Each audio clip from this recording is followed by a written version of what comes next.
आरव के फैसला सुनाने पर यह शादी तय हो गई थी और उसकी खूबसूरत सी दुल्हन उसके बिस्तर पर बैठी हाथों में छुरी थामे थी। अन्विता यह शादी बिल्कुल भी नहीं करना चाहती थी, लेकिन सबके दबाव में आकर उसे यह शादी आरव से करनी पड़ी थी। लेकिन अब वह एक कमरे में एक साथ कभी नहीं रहना चाहती थी। आरव ने धीरे धीरे जाकर उसके हाथों से छुरी छीनकर उसको अपने कलेजे से चिपकाया था और उसे विश्वास दिलाया था कि तुम जैसा सोच रही हो ऐसा कुछ भी नहीं है। मैं सिर्फ तुम्हारे भले के लिए तुम्हें डांटता रहता था, लेकिन तुम विश्वास करो, मैं तुमसे बेहद मोहब्बत करता हूँ। विश्वास नहीं होता तो यह छुरी उठाओ और मेरे दिल की जगह काट कर देख लो, उसमें सिर्फ तुम्हारा नाम लिखा होगा। उसने छुरी की नोक अपने दिल की जगह रख ली। अन्विता बिल्कुल कांप उठी थी। उसने डरते हुए अपने हाथों को पीछे किया। फिर आरव ने धीरे धीरे उसके जिस्म को अपने सीने से चिपकाया और बड़ी देर तक यूं ही एक दूसरे की सांसों को महसूस करते रहे और वह मन ही मन उससे वादा करता रहा, तुम विश्वास करो, मैं तुमसे बहुत मोहब्बत करता हूँ। आरव ने अपने सीने से उसे इतना ज़ोर से चिपकाया था कि उसकी छुरी अपने आप ही नीचे गिर गई थी और वह उसकी उस धड़कन को महसूस कर रही थी। उसने उसे धीरे से अपनी गोद में उठाया, बिस्तर पर लाया और उसे धीरे धीरे मनाने की कोशिश करने लगा। कई दिन लगे थे आरव को अपने ऊपर उसका विश्वास दिलवाने में। यह कहानी उस दिन शुरू हुई थी जब 6 बज रहे थे। कमरे में हल्की सी रोशनी पर्दों के बीच से छन कर आ रही थी। बाहर आंगन में चिड़ियों की चहचहाहट और रसोई से चाय पराठे की खुशबू आ रही थी। यशोदा देवी हमेशा की तरह अपने सोफे पर टेक लगाए बैठी थीं। उनके चेहरे पर बहुत गुस्सा और आंखों में वही कड़ी चुभन थी जिससे घर के सभी लोग डरते थे। उनके बगल में आरव बड़े सुकून से बैठा था। सफ़ेद रंग की टी शर्ट और कैपरी में आरव अपनी दादी की मौजूदगी में चुपचाप उनकी बातें सुन रहा था। कुछ पल बाद दरवाज़ा धीरे से खुला और अन्विता दबे कदमों से अंदर आई। उसकी नज़रें झुकी हुई थीं और हाथों की उंगलियां एक दूसरे में फंसी हुई थीं। कमरे की हवा में बिल्कुल चुप्पी का बोझ बढ़ गया था। अंदर आते ही उसने काफ़ी धीमी आवाज़ में सबको प्रणाम किया। दादी के पैर छुए और दिल ही दिल में साथ में बड़बड़ाई भी, आज शेरनी के साथ शेर भी बैठा हुआ है। दोनों आज मुँह मासूम हिरनी का शिकार ज़रूर करेंगे। हमेशा की तरह यशोदा देवी के चेहरे पर नाखुशी की लकीरें उभर आई थीं। वह भारी आवाज़ में बोली, यह वक्त है तुम्हारे उठने का। सुबह के 9 बज रहे हैं। हमारे परिवार की बहू बेटियां सूरज निकलने से पहले उठ जाती हैं। सिया को ही देख लो, वह भी तुम्हारी ही उम्र की है। सुबह 5 बजे तक सब काम निपटा लेती है। तुम्हें उसे सीखना चाहिए। तुमसे सिर्फ 2 से 3 साल बड़ी होगी, लेकिन ऐसा लगता है जैसे तुमसे वह पूरी 20 साल बड़ी हो। अभी तक तुम्हारा बचपना ही खत्म नहीं हो रहा। क्या करूं मैं तुम्हारा? आरव ने अपनी निगाहें घुमाकर देखा और उसके होठों पर सख्ती उभर आई। वह एकदम बोला, परहेज़ कीजिए दादी, सिया की मिसाल देने से, क्योंकि उसके अंगूठे के बराबर भी नहीं है यह लड़की। यह मेरी हमउम्र ज़रूर है, लेकिन सिया मेरी बहन है। उसकी परवरिश मैंने की है। अगर आप इसकी परवरिश मेरे हाथ में देती तो इसका दिमाग भी बिल्कुल ठीक करके रख देता। बिन वजह आपने इस लड़की को बहुत छूट दे दी है, जिसका नतीजा अब आपके सामने खड़ा हुआ है। यशोदा देवी ने जल्दी से उसे घूरा, फिर सख्ती से बोली, ऐसी बात नहीं है आरव, परवरिश तो इसकी भी अच्छी हुई है।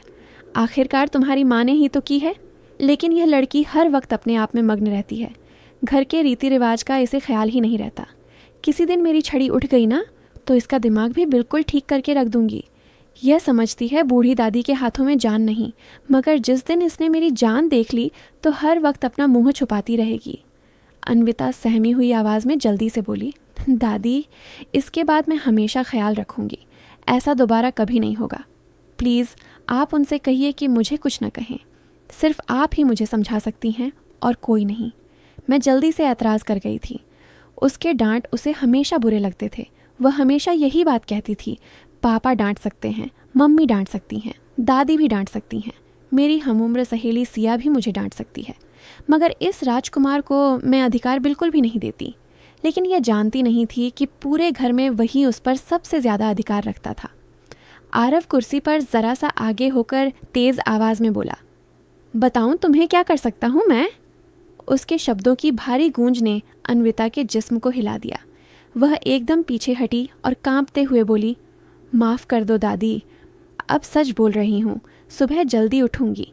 कल रात को सोने में देर हो गई थी। वह हमेशा ही उसके गुस्से से डर जाती थी। इस बार भी ऐसा ही हुआ था। ज़रा सी आंखें दिखाने पर वह जल्दी लाइन पर आ गई थी। उसकी बात सुनकर आरव ने तुरंत सवाल किया, क्यों देर हुई थी, वजह बताओ। अन्विता ने सर उठाया। आंखें भीगी हुई थीं और धीमी मगर चोर सी आवाज़ में बोली, मेरे कॉलेज में टेस्ट है, उसी की तैयारी चल रही थी। अगर विश्वास नहीं होता तो आप सिया से ही पूछ सकते हैं। मैं झूठ नहीं बोल रही हूँ और मैं झूठ कहना पसंद भी नहीं करती, क्योंकि झूठ कहने वालों को भगवान पसंद नहीं करते। इस बार भी वह सफाई से खुद को क्लियर कर गई। यशोदा देवी खीज में हंसकर बोली, हाँ, तुम्हारी माँ भी ऐसे ही बहाने बनाया करती थी। खुद तो दुनिया से चली गई और तुम्हें हमारे सिर पर छोड़ गई। हमेशा की तरह इस ताने के बाद अन्विता का सिर झुक गया था। आंखों में नमी उभर आई थी, होंठ कांप रहे थे मगर कुछ बोल नहीं पाई। कमरे में पल भर के लिए चुप्पी छा गई। आरव के चेहरे पर गुस्से की झलक साफ दिखाई दे रही थी। उसने सख्त नज़रों से दादी की तरफ देखा और इशारे से उन्हें और ज़्यादा कुछ कहने से रोक लिया। वह सख्ती से बात करता था, उस पर पाबंदियां लगाता था, मगर उसकी आंखों में आंसू उसे बिल्कुल पसंद नहीं थे। वह यशोदा देवी की तरफ देखते हुए भारी मगर नरम शब्दों में बोला, जाओ और अब ख्याल रखना, सुबह जल्दी उठो और मेज़ पर सबके साथ नाश्ता किया करो। अभी जाकर नाश्ता करो। अब मुझे पता चला कि तुमने नाश्ता नहीं किया तो याद रखना, मेरे गुस्से से तुम्हें कोई नहीं बचा सकता।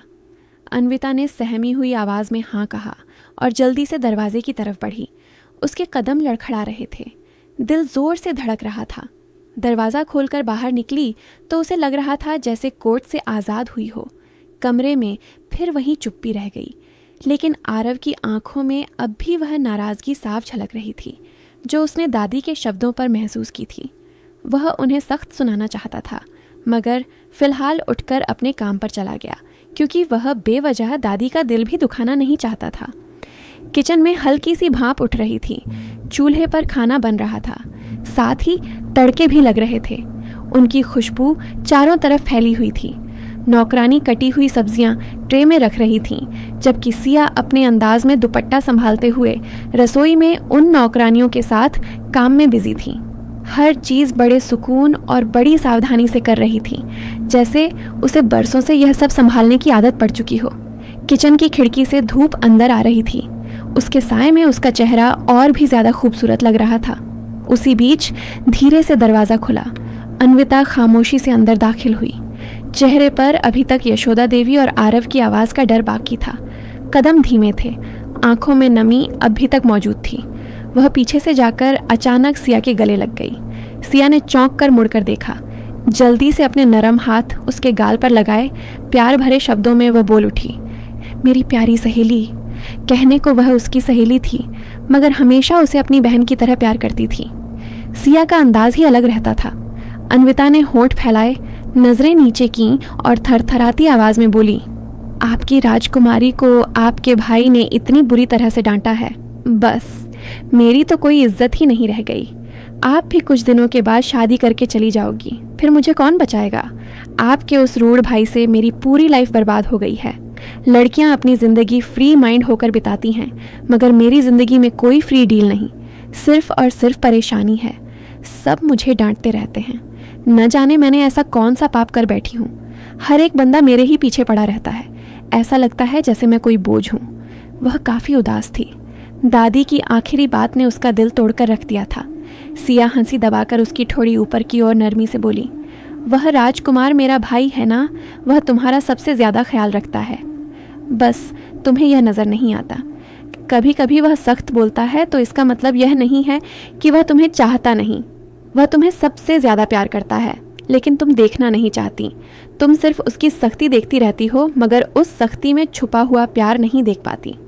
अन्विता ने कुर्सी खींचकर जोर से ज़मीन पर पटकी, मुंह बनाते हुए बैठ गई और शिकायती अंदाज में बोली, हाँ हाँ पता है मुझे, आपके तो भाई है ना, आप क्यों उनके खिलाफ जाओगी।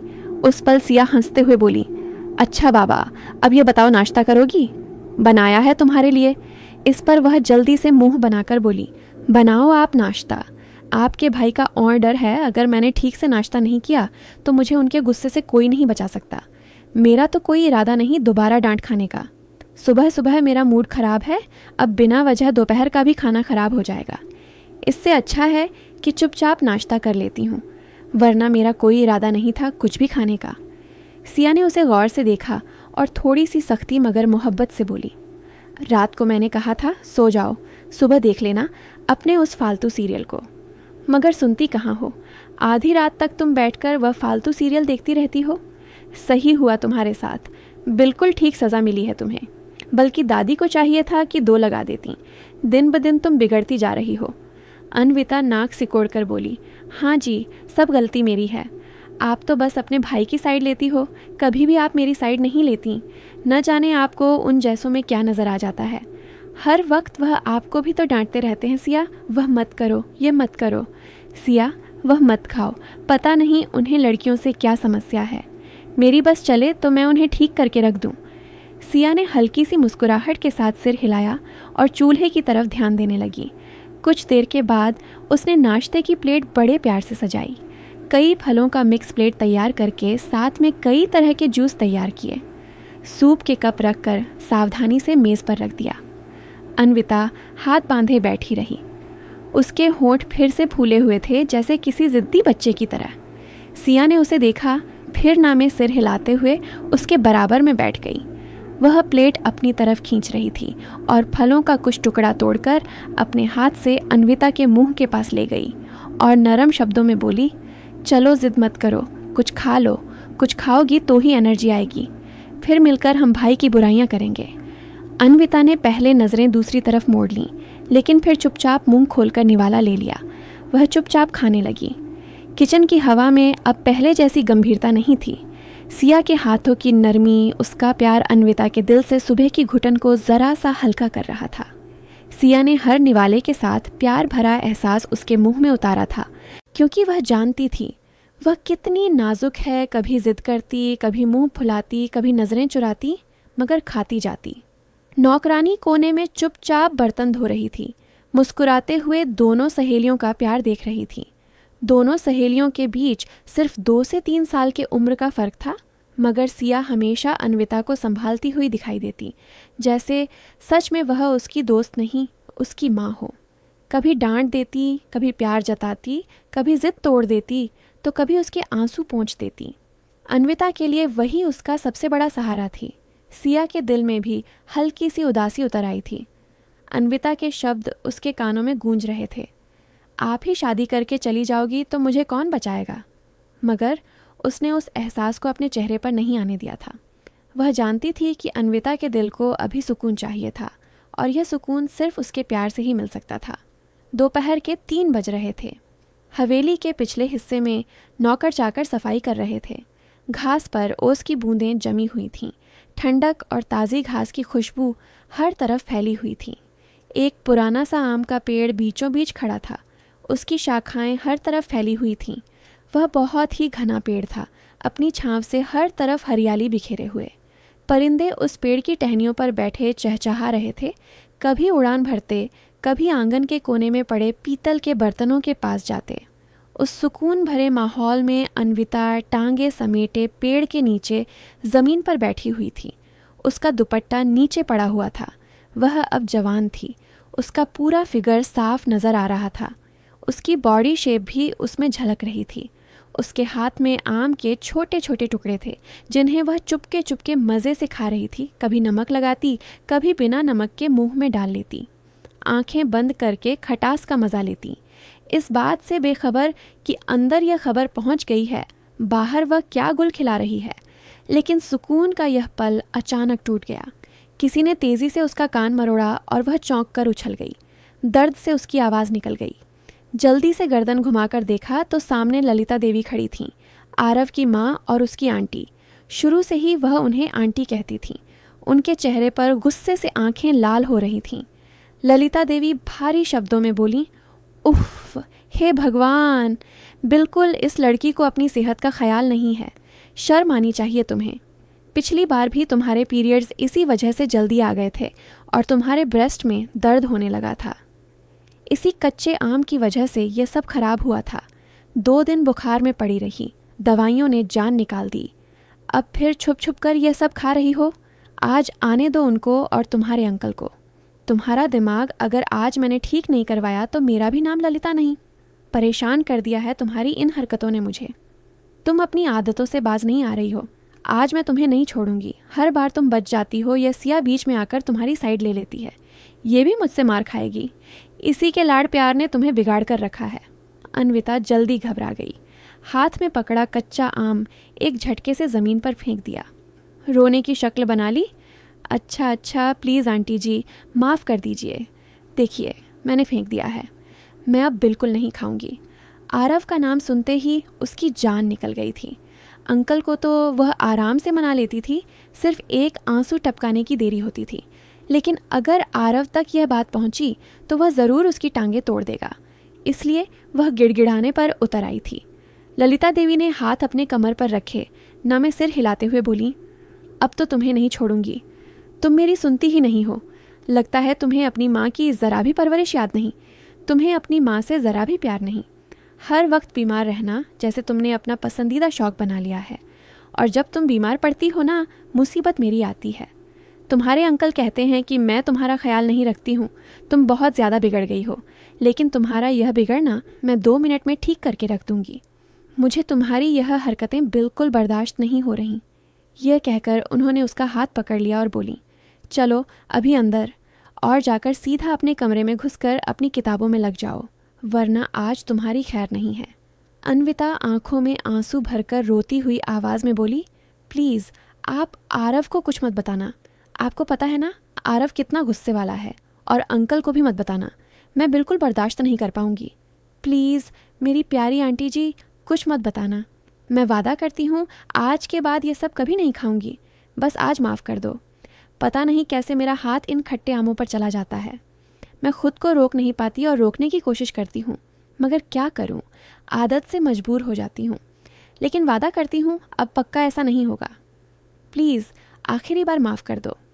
वह हमेशा उन्हें इसी तरह मना लेती थी, लेकिन आखिर में अपनी पटरी से उतरकर दोबारा वही हरकतें कर बैठती थी। ललिता देवी ने गुस्से में हाथ झटका, तेज़ शब्दों में बोली, कसम खाओ मेरी। अन्विता ने नाक सिकोड़ कर मुंह बनाया था, बोली, नहीं आंटी जी, मैं आपकी कसम नहीं खाऊंगी। मेरा कब मन मचल जाए कुछ पता नहीं रहता। आप रोज़ कसम खिलाती रहती हो, एक दिन कुछ हो गया तो मेरा क्या होगा। वह जल्दी में उल्टा बोल गई थी। ललिता देवी ने आंखें तंग करके सख्त नज़रों से उसे घूरा। अन्विता ने जल्दी होठ सिकोड़ कर मुंह बनाते हुए कहा, अच्छा ठीक है आंटी, आपकी कसम खाती हूँ। अब यह सब नहीं खाऊंगी। बस प्लीज़ किसी को कुछ मत बताना।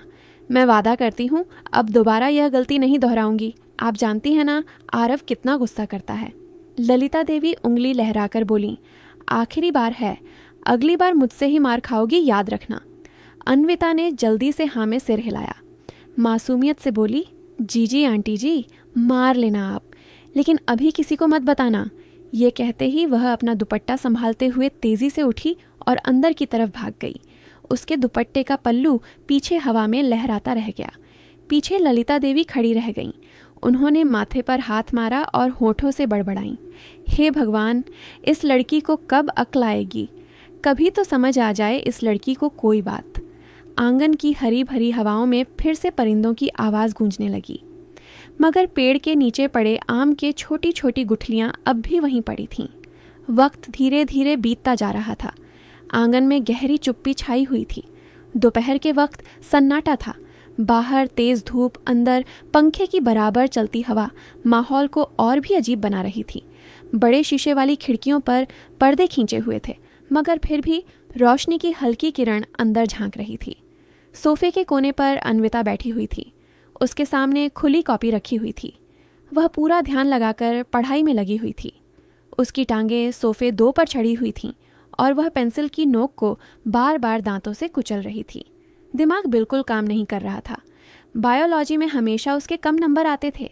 सिर्फ आरव ही उसे समझा सकता था, मगर आरव से पढ़ते हुए उसे डर ही महसूस होता था। अगर सिया खाली होती तो उसकी मदद ज़रूर करती। कुछ पल के बाद सिया आंगन में दाखिल हुई। उसका चेहरा पूरा पसीने में डूबा हुआ था और दुपट्टे से बार बार चेहरा पोंछ रही थी। अन्विता के करीब आकर बैठी और थके हुए शब्दों में बोली, लाडो, बहुत गर्मी हो रही है, मौसम ने तो जैसे आफत मचा रखी है। मेरा बस चले तो किचन में भी ऐसी लगवा लूं, लेकिन फालतू के पैसे खर्च होंगे। अन्विता ने चौंक कर सिर उठाया, आंखों में सवाल उभरा और हल्की नाराज़गी के साथ बोली, तो आप इतना काम क्यों करती है? आरव ने और आंटी ने इतनी नौकरानियां हवेली में रखी हुई हैं, फिर आप क्यों खुद को चूल्हे में झोंकती रहती हो? कभी मुझे देखा है किचन में जाते हुए? मैं तो हमेशा अपने सुकून का ख्याल रखती हूँ। एक आप हैं, शादी को सिर्फ 3 महीने रह गए हैं, लेकिन कोई ख्याल ही नहीं। सिया ने हल्की सी मुस्कुराहट के साथ सिर हिलाया, नरम आवाज़ में बोली, तुम्हें तो शौक है ना, और वैसे भी तुम करोगी भी क्या? सारी ज़िंदगी तुम्हें यहीं रहना है। मेरी माँ है, मेरी दादी है, सभी लोग तुम्हारा बहुत ख्याल रखेंगे, लेकिन मैं तो पराए घर जाऊंगी ना, इसलिए यह सब सीखना मेरे लिए बहुत ज़रूरी है। अन्विता ने हैरानी से पलकें झुकाईं और ज़रा ऊंची आवाज़ में बोली, क्यों भला? मैं क्यों यहाँ रहूँगी? मैं भी पराए घर जाऊँगी। अभी तो मैं 19 साल की हुई हूँ, इसी साल मेरा कॉलेज में एडमिशन हुआ है और आपसे 3 साल छोटी हूँ। फिर मेरी शादी भी तो होगी ना, मेरे लिए भी अच्छा सा रिश्ता आ जाएगा। फालतू में आप कह रही हैं कि सारी ज़िंदगी यहीं रहूँगी। फिर वह ज़रा रुकी और हंसी दबाते हुए बोली, अगर मैं सारी ज़िंदगी यहीं रही तो पूरा घर पागल हो जाएगा। आरव की पत्नी मुझे कच्चा चबा जाएगी। अपनी बात पर खुद ही ठहाका लगाकर हंस पड़ी थी। सामने बैठी सिया भी उसकी बात सुनकर हंस पड़ी थी। वह दिल ही दिल में सोच रही थी, काश यह मासूम जानती कि घर वालों ने उसकी शादी आरव के साथ कई साल पहले तय कर दी है। मगर इस राज को जुबान पर लाना अभी ठीक नहीं था, क्योंकि सब जानते थे कि अन्विता कितनी ज़िद्दी है। कोई भी उसकी ज़िद अब भी तोड़ना नहीं चाहता था। अन्विता ने कॉपी बंद की और ज़िद भरे शब्दों में बोली, चलो हम दोनों उनके कमरे में चलते हैं। अभी वह अपने कमरे में नहीं होंगे, थोड़ी देर कमर सीधी कर लेंगे, वहाँ तो ऐसी भी है। मुझे तो इतनी जलन होती है, हम सबके कमरों में कूलर लगा है और उनका कमरा इतना शानदार है। सिया ने जल्दी न में सिर हिलाया, गंभीरता से बोली, नहीं, रहने दो, भाई को पसंद नहीं है, कोई उनके कमरे में जाए। अन्विता ने होंठ फुलाए और रूठे हुए शब्दों में बोली, अरे चलो ना प्लीज़, क्या हो जाएगा? थोड़ी देर के लिए ही तो जाएंगे, गर्मी से हमारी जान निकल रही है, कुछ देर आराम कर लेंगे। सिया ने पहले मना किया, फिर अन्विता की मासूम जिद पर मुस्कुरा दी। उसके शब्दों में लाचारी थी। अच्छा ठीक है, लेकिन बस थोड़ी देर के लिए। यह सुनते ही अन्विता का चेहरा खिल उठा। वह खुशी से उछलकर खड़ी हुई, सिया का हाथ पकड़कर बाहर की तरफ भागी। दोनों तेजी से कदम बढ़ाते हुए आरव के कमरे की तरफ जाने लगीं। उन्हें अंदाज़ा ही नहीं था कि आरव कुछ घंटे पहले ही वापस आ चुका है और इस वक्त अपने कमरे में ही मौजूद है। कुछ पल के बाद दोनों उसके कमरे के सामने थीं। आरव के कमरे का दरवाज़ा धीरे से खुला। अंदर ठंडी हवाओं का झोंका सा महसूस हुआ। कमरे की हर चीज़ अपनी जगह बिल्कुल सलीके से रखी हुई थी। साइड टेबल पर किताबें प्यार से सजी हुई थीं। अलमारी का दरवाज़ा बंद था। बेड की चादर पर एक भी सिलवट नहीं थी। कमरे की हवाओं में एक ख़ास तरह की सख्ती और अनुशासन झलक रहा था, जो उसके व्यक्तित्व का पता देता था। सिया एक पल को रुक गई। उसने गर्दन मोड़कर कमरे में नज़र दौड़ाई, फिर धीमी आवाज़ में बोली, बच्ची, ऐसा क्यों लग रहा है कमरे में कोई मौजूद है? देखो ना, ऐसी की कितनी ठंडक हो रही है। अन्विता हंसती हुई उछलती कूदती बेड की तरफ बढ़ी और फिसलकर उसके बेड पर बैठ गई। बोली, हो सकता है कोई नौकरानी सफाई करने आई हो और आपको पता ना हो। आजकल की नौकरानियाँ कितनी एडवांस हो गई हैं, किसी ने चला दिया होगा ऐसी। आइए ना, आराम करते हैं। सिया ने कुछ सोचते हुए हामी भर ली, मगर आखिरकार वह उसके पास जाकर बैठ गई।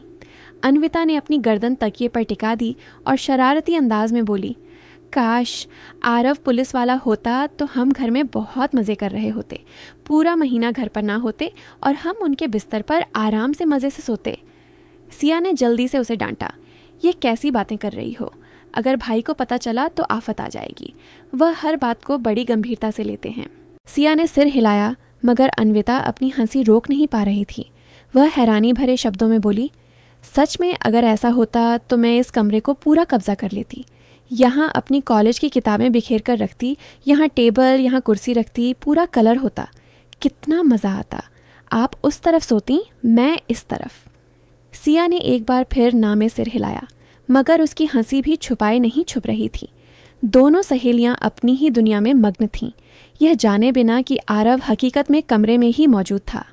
वॉशरूम के बंद दरवाजे के पीछे वह दाढ़ी बनाते हुए उनकी हर बात सुन रहा था। ऐसी की ठंडक यूं ही नहीं थी, उसके जाने से पहले ही बंदोबस्त हो चुका था। कोई नौकरानी कमरे में नहीं आई थी। सहेलियों की बातें गूंज रही थीं। अन्विता की आवाज़ बार बार सिया के ठहाकों से मिलकर माहौल को हल्का फुल्का रंगीन बना रही थी, मगर अगले ही पल सारी दुनिया जैसे थम सी गई हो। बाथरूम का दरवाज़ा एकदम खुला। सबसे पहले ठंडी हवा की एक लहर बाहर निकली, फिर कदमों की आहट सुनाई दी। अगले पल आरव नजर आया। वह सिर्फ अपने जिस्म पर तौलिया पहने हुए था, दूसरे तौलिए से अपना फेस साफ कर रहा था। सिया का रंग बिल्कुल उड़ गया। उसने एक पल के लिए भी पीछे मुड़कर नहीं देखा और जल्दी से भागती हुई कमरे से बाहर निकल आई। इससे पहले कि वह आरव के गुस्से का शिकार बनती, अन्विता का दिल जैसे गले में ही अटक गया हो। वह बिल्कुल सुन बैठी रह गई, आंखें फटी फटी रह गईं। उसके चेहरे पर शर्म और डर, हैरानी सब कुछ एक साथ उतर आया था। आरव ने उसे देखते ही कदम रोक लिए। एक हाथ से गर्दन पर तौलिया फेरते हुए भारी आवाज़ में बोला, मेरे कमरे में सोने का बहुत शौक है ना तुम्हें? फिक्र मत करो, आज तुम्हारा बंदोबस्त कर देता हूँ। यह कहते हुए उसने हाथ में पकड़ा हुआ तौलिया ज़ोर से अन्विता की तरफ उछाल दिया और बोला, मेरे हिसाब से तुम बालिग भी हो गई हो। उसका फेंका हुआ तौलिया उसके चेहरे से टकराया। ठंडे पानी के छींटे उसके मुंह पर बिखर गए। अन्विता की सांस जैसे थम सी गई, कदम ज़मीन में पड़ गए, दिल बेकाबू धड़कने लगा। वह कुछ कहने सुनने की हिम्मत भी नहीं कर सकी। उसकी नज़रें आरव की पीठ पर जमी रह गईं, जो अजीब सी चाल चलता हुआ दरवाजे की तरफ बढ़ रहा था। तौलिया फेंकने के बाद वह पलटा भी नहीं। बिना एक पल लगाए वह कमरे से बाहर निकल गया। उसके जाने के बाद भी कमरे में उसकी मौजूदगी का दम बाकी था। अन्विता ने कांपते हाथों से चेहरे से तौलिया हटाया। वह अभी भी डर से कांप रही थी, सांस अटक अटक कर चल रही थी। जैसे ही उसे थोड़ा होश आया, वह झटके से खड़ी हुई, अपने दुपट्टे को संभालते हुए दरवाजे की तरफ लपकी। कमरे से बाहर निकलते ही उसके कदम अपने आप तेज हो गए, जैसे पीछे से कोई पकड़ ना ले। आंगन में दौड़ती हुई वह खुद भी हैरान थी कि अब भी क्या हुआ है। दिल अब भी जोर जोर से धड़क रहा था। आरव के शब्द बार बार उसके कानों में गूंज रहे थे, आज तुम्हारा बंदोबस्त करता हूँ। न जाने क्यों यह शब्द उसे भीतर से डरा कर रख रहे थे। वक्त धीरे धीरे बीत गया। रात का समय था। हवेली के बड़े कमरे में, जो यशोदा देवी का खास बैठक था, वहाँ महफिल सी जमी हुई थी। कालीनों पर एक रोशनी फैली हुई थी। दीवारों पर पुरानी तस्वीरें टंगी हुई थीं, लकड़ी के बने फ्रेम में झिलमिलाते दिखाई दे रहे थे। कमरे के बीचों बीच भारी सोफे पर सब लोग अपनी अपनी जगह बैठे थे। यशोदा देवी हमेशा की तरह अपने बड़े सोफे पर बैठी थीं। उनके बगल में आरव बैठा हुआ था, मगर माहौल में एक गंभीर सी गंभीरता थी। रघुनाथ भी मौजूद थे, चुपचाप ध्यान से सब कुछ सुनने के लिए तैयार। दूसरी तरफ सिया बैठी थी। चेहरे पर थकन के आसार थे, मगर साथ ही शक और घबराहट भी साफ झलक रही थी। पूरे कमरे में गंभीर सन्नाटा था, मगर एक कुर्सी खाली थी अन्विता की। वह हमेशा की तरह अपने कमरे में फालतू की रील्स देखने में मग्न थी, और इस वक्त किसी को उसकी मौजूदगी का खास एहसास भी नहीं हो रहा था। आरव ने सबकी तरफ देखा, फिर गहरी सांस ली और पूरे भरोसे के शब्दों में बोला, आप लोगों को मैंने यहाँ इसलिए इकट्ठा किया है क्योंकि मुझे एक ज़रूरी बात करनी है। सबकी नज़रें एकदम उसकी तरफ उठ गईं। रघुनाथ साहब ने अपना चश्मा ठीक किया। ललिता देवी ने होठ खींचे और यशोदा देवी ने भौहें उठाकर कहा, बोलो बेटा, क्या बात है? आरव ने तसल्ली भरे शब्दों में कहा, सिया का रिश्ता तय हो चुका है। शादी में अभी 3 महीने बाकी हैं, लेकिन वह ज़रा सा रुक गया। उसके आगे की कहानी बहुत दिलचस्प रहने वाली थी। क्या आरव अपनी और अन्विता की शादी की बात करने वाला है या कुछ और? आखिर अन्विता उनके घर में क्यों रहती है? इसके पीछे का राज जानने के लिए अगला एपिसोड ज़रूर देखें। और मेरे वीडियो जहाँ कहीं से भी आप लोग देखते हैं, कमेंट में अपने शहर और राज्य का नाम ज़रूर बताएं। मुझे आप लोगों के कमेंट पढ़ने में बहुत आनंद आता है और मैं उन सभी का बहुत बहुत धन्यवाद करना चाहती हूँ जो लोग मेरे वीडियो को देखते हैं, लाइक करते हैं और शेयर करते हैं। अगर आपको आज की कहानी पसंद आई है तो वीडियो को ज़रूर लाइक कीजिएगा और अपने दोस्तों के साथ शेयर भी कीजिएगा। और हाँ, अगर आपने अभी तक हमारे चैनल को सब्सक्राइब नहीं किया है तो ज़रूर सब्सक्राइब कर लें। मिलते हैं हम अपनी कल की एक और नई दिलचस्प कहानी के साथ। मुझ पर सदा अपना प्यार और स्नेह बनाए रखें। सभी को मेरा प्यार भरा नमस्कार। दोस्तों, खुश रहें, स्वस्थ रहें, मस्त रहें।